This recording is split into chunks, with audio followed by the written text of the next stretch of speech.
Introduction to Component Reusability in React. So welcome everyone. We're going to look into a crucial aspect of React development, which is a component reusability. So React's power lies in its components. What we mean by component is it's a self-contained reusable code snippets that define the visuals and behavior of UI elements. So by understanding component reusability, we're not only streamlining the development process, but also enhance the application's efficiency. So let's do this. Let's learn this to write more modular, maintainable, and scalable React code. The React, the root component file. So in a React project, the root component file serves as the entry point for the UI, and you would typically name it as app.js. And this file orchestrates how other components come together to form the application. So think about it as the conductor of an orchestra. So this file would ensure every piece performs together.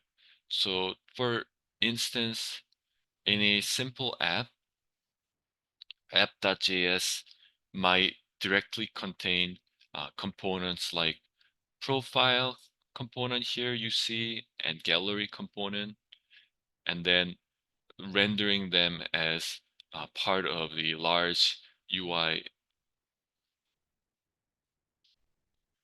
Why split components? So as our application grows, that means the complexity of our components grows as well. So keeping everything in one file becomes unwieldy. It makes the code very hard to read, maintain, and reuse. This is where splitting components into separate files shines. So it's similar to organizing a library into sections. So each component gets its own space file, making it easier to find, understand, and use in multiple contexts. So to give an example, before you splitting, as you saw, app.js would contain profile component uh, and also contain gallery component.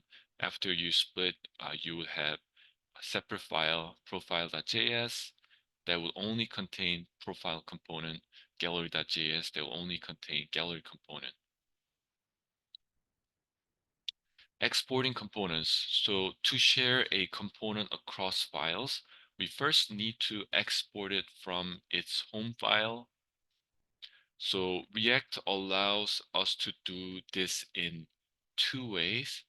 You can use default export or named export. A default export is like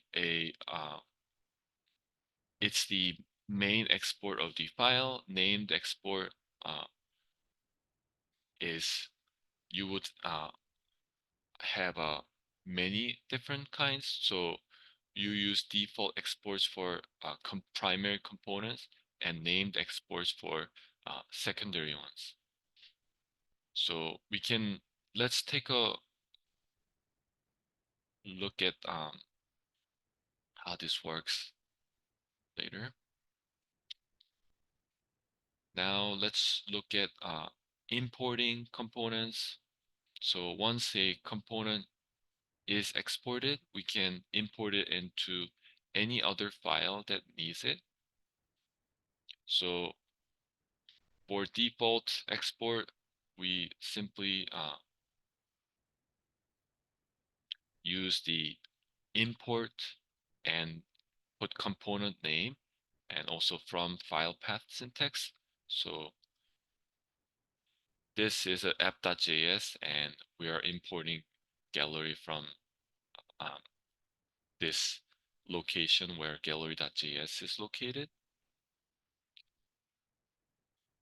For named export, you would want to wrap the component names in curly braces. So it would look similar to this, except you have curly brace uh, before the name and curly brace after the name.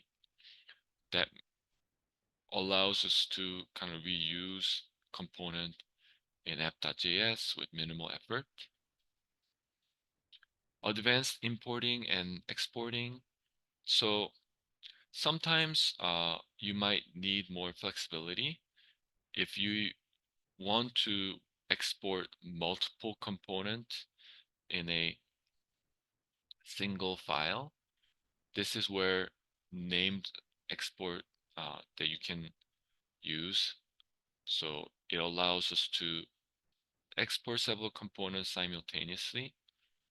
For example, we might want to use both profile and gallery from gallery.js, and we can export gallery as a default export and profile as a named export. You see how profile component does not have default keyword, while gallery has default keyword in export. So then we can, in app.js, we can import them accordingly. For default, we can just import gallery right away. Since profile is a named export, we will have to put curly braces around it and put profile. And this approach maximizes reusability and organization. Conclusion and best practices. To wrap up, we have looked the ins and outs of component reusability in React and specifically focus on the aspects of exporting and importing components. Um, so it is really important to remember when you write code, you not only have to focus on the functional aspect, but also have to make sure your code is clean, maintainable, and scalable.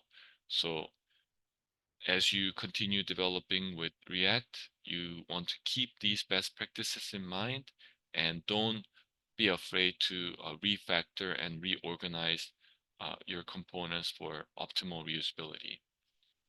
Thank you.